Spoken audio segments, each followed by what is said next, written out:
السلام عليكم. معاكم أمنية وجاي أحكي لكم حكاية تاريخية. مصر.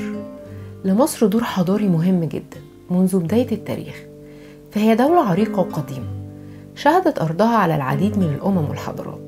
تعتبر مصر متحف مفتوح ومركز تجمع الآثار بامتياز، وتأتي مصر على رأس قائمة الوجهة السياحية العالمية.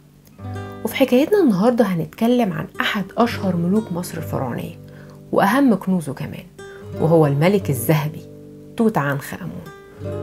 توت عنخ آمون هو أحد ملوك الأسرة ال18 في تاريخ مصر القديم.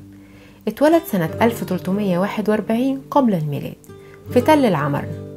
زوجته كانت عنخ إسن آمون. أبنائه بنتين. مكان وفاته مصر القديمة. مكان الدفن وادي الملوك. معنى اسمه باللغة المصرية القديمة الصورة الحية للإله آمون، وطبعا الإله آمون كان كبير الآلهة المصرية القديمة. توت هو ابن الملك إخناتون، وأصبح ملك مصر وهو طفل في عمر 9 سنين تقريبا، وأصبح فرعون مصر من سنة 1334 حتى سنة 1325 قبل الميلاد، ودي فترة قصيرة جدا. أثناء حكمه بدأت ثورة في تل العمرنة ضد حركة الفرعون السابق إخناتون، اللي نقل العاصمة من طيبة إلى عاصمته الجديدة بالمنيا. وحاول إخناتون توحيد آلهة مصر القديمة المتعددة في شكل إله واحد وهو آتون.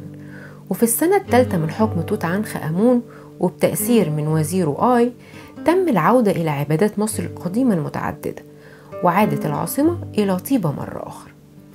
يعتبر توت عنخ آمون من أشهر الملوك الفرعونية لأسباب ما تتعلقش بإنجازات حققها أو حروب أو انتصارات زي باقي ملوك الفراعنة، لأنه توفى صغير جدا تقريبا 19 سنة. وعلشان كده اعتبر الكثير وفاة توت عنخ آمون في سن صغير أمر غير طبيعي، وخاصة وجود آثار لكسور في عظم الجمجمة والفخذ. وهناك اعتقاد أن سبب الوفاة هو عملية اغتيال قام بها وزيره آي، وخصوصا أن اتجوز أرملة توت عنخ آمون بعد موته وقام باستيلاء على مصر. لكن الأبحاث والنظريات الحديثة كان ليها رأي تاني، زي أن سبب الوفاة هو تسمم في الدم نتيجة كسر في العظم. وفي دراسة وضحت أن سبب الموت هو إصابة توت بمرض الملاريا ومضاعفات كسر الساق. كمان أشارت الدراسة وجود بعض الأمراض الوراثية ناتجة عن خلل جيني متوارث في العيلة. وزي ما قلت لكم في الأول إن أسباب شهرة الملك توت ما كانتش بسبب إنجازات أو انتصارات في حكمه، لكن كانت لأسباب مهمة من الناحية التاريخية، وهي اكتشاف مقبرته وكنوزه بالكامل. ودلوقتي هتكلم معاكم عن اكتشاف مقبرة الملك الذهبي توت عنخ آمون اللي مر على اكتشافها 100 سنة.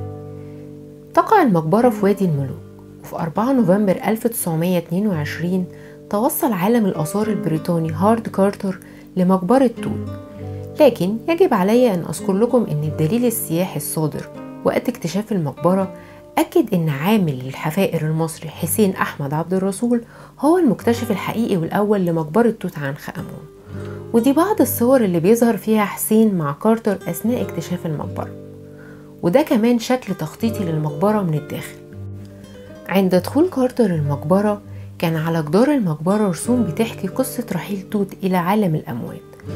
ووجد كارتر صندوق خشبي مطعم بنقوش من الذهب في نص الغرفة، ولما رفع الصندوق لقى صندوق تاني، ولما رفع الصندوق التاني لقى صندوق تالت، وكلهم مطعمين بالذهب. وصل كارتر للصندوق الحجري، ولما رفعه وصل للتابوت الذهبي الرئيسي، وكان التابوت متغطي بتابوتين من الذهب برضه على هيئة توت عنخ آمون. ولما وصل للكفن لقى صعوبة في رفع الكفن الذهبي اللي كان بيغطي الموميا، وفكر كارتر انه يعرض الكفن لحرارة الشمس وهي كفيلة تفك الكفن عن الموميا، لكن المحاولة فشلت، واضطر كارتر لقطع الكفن نصين. وكانت الموميا ملفوفة بطبقات من الحرير، وعند إزالة الكفن وجدت موميا توت بكامل زينتها من قلائد وخواتم والتاج والعصاية بتاعته، وكلهم طبعا من الذهب الخالص. وكان صعب على فريق البحث إزالة كل هذه التحف من الموميا، واضطروا لفصل الجمجمة والعظام الرئيسية من مفاصلها وإزالة كل الحلي اللي كان لابسها توت، وأعادوا تركيب الهيكل العظمي للموميا ووضعوه تاني في تابوت خشبي. دلوقتي عايزة أقول لكم إيه أهمية مقبرة توت وكنوزها. أول حاجة إنها أكمل كنز ملكي عثر عليه، وبيتكون من 358 قطعة أثرية بتشمل القناع الذهبي و3 توابيت. تاني حاجة إن كل الأمتعة اللي موجودة في المقبرة بترجع للأسرة ال18، وهي أشهر وأزهى عصور الدولة الحديثة بفضل الحملات العسكرية والعلاقات التجارية من تصدير واستيراد للمواد والمنتجات. تالت حاجة إن احنا تعرفنا من المجموعة الهائلة من المقتنيات دي عن حياة الملك وحبه للصيد وعلاقته بزوجته وأهم أعماله وحاشيته. وآخر حاجة وأهم حاجة من المقتنيات دي هو كرسي العرش لتوت عنخ آمون، وهو الكرسي الوحيد اللي وصل لنا من حضارة المصريين القدماء. وأقدر أقول لكم إن كل الكنوز والتحف دي موجودة في المتحف المصري القديم والمتحف المصري الكبير، وأتمنى إن انتوا تشوفوها. كان معاكم أمنية في حكاية تاريخية.